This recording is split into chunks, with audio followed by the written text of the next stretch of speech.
اپنی زندگی میں خوشی محسوس کریں، گھٹتے گھٹتے گھٹتے مر جائیں گے، مگر ہم اپنی غموں کو بھی، اپنی تکلیفوں کو بھی جب خدا کے آگے رکھتے ہیں تو خدا ہماری تکلیفیں دور کرتا ہے۔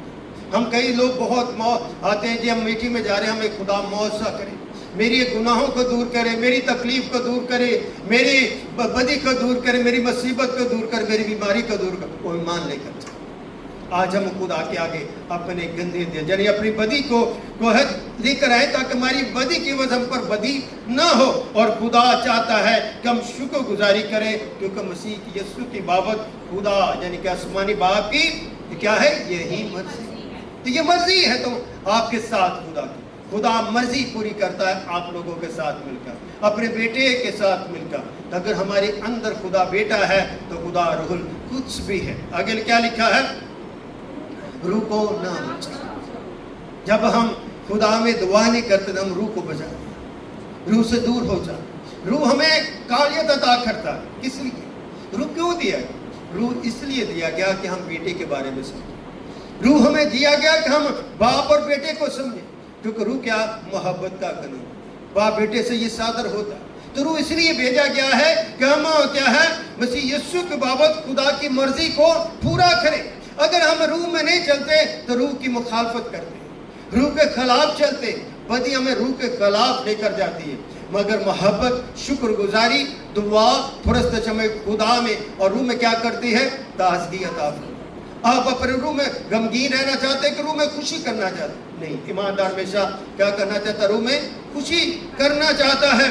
اگر لکھا نبوتوں کی حقارت نہ کرو، یعنی کہ خدا کے کلام کی ہر نبوت، ہر بات جو ہے اس کو جھٹلانے کی کوشش نہ کرو۔ کئی لوگ بڑی بات کرتے ہیں کلام کے اوپر، یہ ایسے یہ ایسے، مگر کلام کہتا ہے نبوتوں کی کیا نہ کرو؟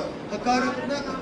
اگر ہم حقارت کریں گے کیا یہ کلام بدل جائے گا؟ نہیں، ہمیں نبوتوں کی حقارت نہیں کرنی، بلکہ ان باتوں کو سمجھنے کی کیا کرنی ہے؟ کوشش کرنی ہے، تاکہ ان باتوں سے ہم ایک دوسرے میں ایمان کی بات، تسلی کی بات، امید کی بات، نجات کی بات، فضل کی بات، بادشاہ کی بات کر سکیں، کیونکہ اس نبوتوں کے اندر یہی باتیں، یہی تعلیم ہمیں دی گئی۔ ان باتوں کو سمجھنے کی کوشش کریں تاکہ آپ کی زندگی کو کیا رہے؟ کیا روشنی ملتی ہے۔ اگر زمین کو روشنی نہ ملے، حرارت نہ ملے، تو زمین جو ہے پیداوار نہیں دے۔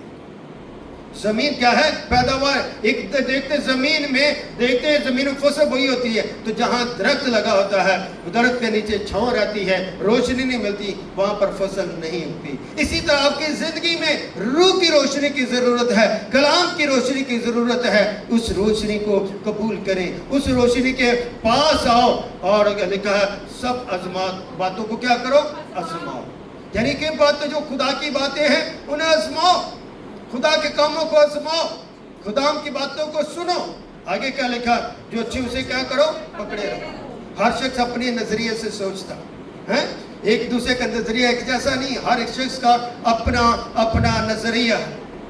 کئی لوگ بہت زیادہ لمبی دعا کرتے، کئی لوگ بہت چھوٹی دعا کرتے۔ دعا ہے، دعا میں کوئی فرق نہیں۔ آپ کی دعا طویل ہو جائے اور آپ کی دعا درمیانی ہو جائے اور آپ کی دعا چھوٹی ہو جائے، یہ کوئی پیمانہ نہیں، اس کو ناپا جائے، یہ برکت کا حصہ۔ اس لیے جو اچھی بات اسے پکڑو اور اسے دل میں رکھو۔ زبور نویس بہت اچھا فرماتا، زبور 119 کہہ رہا ہے خداوند میں نے تیرے کلام کو اپنے دل میں رکھا، تیرے خلاف کیا نہ کروں؟ گناہ نہ کروں، نہ بدی نہ کروں۔ دل میں رکھنے سے بات، جو اچھی بات جو آپ پکڑو، جو سنو، جو سمجھو، اسے اپنے دل میں رکھنے کی کیا کرو؟ کوشش کرو۔ اور آگے کیا لکھا ہے؟ ہر قسم کی بدی سے کیا رہو؟ بچے۔ ہر قسم کی بدی، ہر قسم کا گناہ، ہر قسم کی جو بری باتیں جو خدا کو پسند نہیں ہے، ان سے کیا رہنا؟ ہم نے دور رہنا، بچے رہنا۔ کیوں بچے رہنا؟ کیونکہ لکھا خدا کے اطمینان کا کیا ہے؟ چشمہ، یعنی زندگی کا چشمہ، تسلی، تشفی، شفا کا چشمہ، معجزات کا چشمہ۔ اس لیے ہم جب خدا کے پاس آتے ہیں تو اپنے آپ کو خدا میں ڈپ کرتے ہیں، خدا میں ہنڈیلتے ہیں، تاکہ خدا میں ہم کیا کیا جائے؟ زندہ کیے جائے، خدا میں قوت پائے۔ آپ ہی تم کو بالکل کیا کرے گا؟ پاک کرے گا۔ کون کرے گا؟ خدا آپ کو خود کی پاک کرے گا، آپ کو پر اپنا ہاتھ بڑھائے گا، اپنی قدرت ظاہر کرے گا، اپنا زور ظاہر کرے گا، تاکہ آپ کیا ہو جاؤ؟ پاک ہو جاؤ۔ ہم اپنے آپ میں پاک ہو سکتے ہیں؟ خدا کے علاوہ کوئی ہے شخص پاک؟ کوئی نہیں پاک۔ رسول فرماتا سب نے گناہ کیا، خدا کے جلال سے کیا محروم۔ جب کوئی پاک ہی نہیں تو جلال سے بھی محروم ہے، مگر جس پر فضل ہوا ہے وہ خدا کے فضل میں ہے، وہ خدا کی پاکیزگی میں ہے۔ اس لیے خدا کا جو فضل ہے اس کا تجربہ ہماری زندگی میں بہت ضروری ہے، کیونکہ اگر ہم پاک روح میں ہو کر خدا کے کلام کا تجربہ نہیں کرتے، اس کے کاموں کا تجربہ نہیں کرتے، تو آگے لکھا تمہاری روح اور جان بدی ہمارے خدا یسوع مسیح کے آنے تک کیا کرے؟ پورے اور بے عیب کیا ہو جائیں؟ محفوظ۔ اس لیے جب تک خدا یسوع مسیح نے آنا تب تک ہم روح میں، جان میں اور زندگی میں اور بدن میں کیا کریں؟ پورے یعنی کہ کامل ہونے کی کوشش کریں۔ پورے ہونے کا مطلب ہے کامل ہونے کی کوشش کریں۔ اس لیے آپ کی کاملیت آپ کے ہاتھ میں، آپ کے ساتھ ہے، آپ کی زندگی میں ہے۔ اس کو دور نہ ہونے دیں، بلکہ اسے پورا کرنے کی کوشش کریں۔ خدا کی مرضی کو پورا کرنے کی کوشش۔ خدا کی مرضی یہ دیکھیں کہ جس کو بنایا اس نے گناہ کیا ہے، وہ خدا سے دور ہو گیا۔ خدا نے اس کے لیے ہی اس کے ننگے پن کو ڈھانپنے کے لیے جانور دیا، اس کی لنگیاں بنائی۔ پھر اس گناہ کے غضب کو دور کرنے کے لیے خدا نے اتنے نبیوں کو بھیجا، پھر بھی غضب نہیں دور ہوا، بدی دور نہیں ہوئی، گناہ دور نہیں ہوا، بغض دور نہیں ہوا۔ پھر خدا نے اپنے بیٹے کو اس دنیا میں بھیج دیا تاکہ لوگ اس بیٹے پر ایمان لائیں اور ہمیشہ کی زندگی پائیں۔ یوحنا 3:16 بہت خوبصورت۔ خدا نے دنیا سے کیا رکھی؟ ایسی محبت رکھی تاکہ جو کوئی اس پر ایمان لائے ہلاک نہ بلکہ کیا کرے؟ ہمیشہ کی زندگی۔ یسوع مسیح پر ایمان لانے والا شخص ہلاک نہیں ہے، بلکہ اس کے پاس کیا ہے؟ ہمیشہ کی کیا ہے؟ زندگی ہے۔ اگر آخری بات، تمہارا بلانے والا کیا ہے؟ سچا ہے۔ سچا خدا صداقت سے بھرا ہوا، امید سے بھرا ہوا، تسلی سے بھرا ہوا، محبت سے بھرا ہوا، قدرت سے بھرا ہوا خدا کیا ہے؟ سچا۔ تو جب خدا سچا، اس کا کلام سچا ہے، تو جب اس سچے خدا پر ہم ایمان لاتے تو ہماری زندگی کیا ہے؟ سچی اور سچی ہو جاتی ہے اور پاک ہو جاتی ہے۔ کیونکہ اس باتوں کو ہم اپنی زندگی میں رکھ لیتے ہیں، اپنے دل میں رکھ لیتے ہیں، اپنی روح میں رکھ لیتے ہیں، تاکہ ہماری زندگی سچے گواہ کی اب بن جائے، پیروکار بن جائے، پیکر بن جائے۔ تو اس سچی گواہی کے لیے ہی یسوع نے شاگردوں کو بڑا ارشاد دیا، بڑا حکم دیا۔ تو ہم آج کے کیا ہے؟ یسوع کے شاگرد ہیں، اور یسوع ہمیں کہتا ہے کہ وہ ایسا ہی کرے گا۔ اس کے لیے میرے لیے سچائی کا کام کرے گا، میرے لیے برکت کا کام کرے گا۔ تو آئیے آج اپنے آپ کو خداوند کے بھروسہ کے آگے کا مطلب ہے کہ خداوند کے آگے پیش کرے اور خدا سے دعا مانگے، کیونکہ خدا جو ہے اپنے کلام سے ہمیں برکت دینا چاہتا ہے، اپنی قدرت سے ہمیں نوازنا چاہتا ہے، تاکہ ہم اس کے بیٹے بیٹیاں بن کے خدا کے جلال کو دیکھ سکیں اور اس سے توبہ کر سکیں، بدی کے عوض بدی نہ کریں بلکہ ایمان کے عوض ایمان پائے۔ خدا آپ سب کو آج کے کلام کے وسیلے سے بڑی برکت دے اور آپ کو بڑی تسلی دے اور آپ کو بڑی امید میں رکھے۔ خدا آپ سب کے ساتھ ہو۔ سودا تعلیم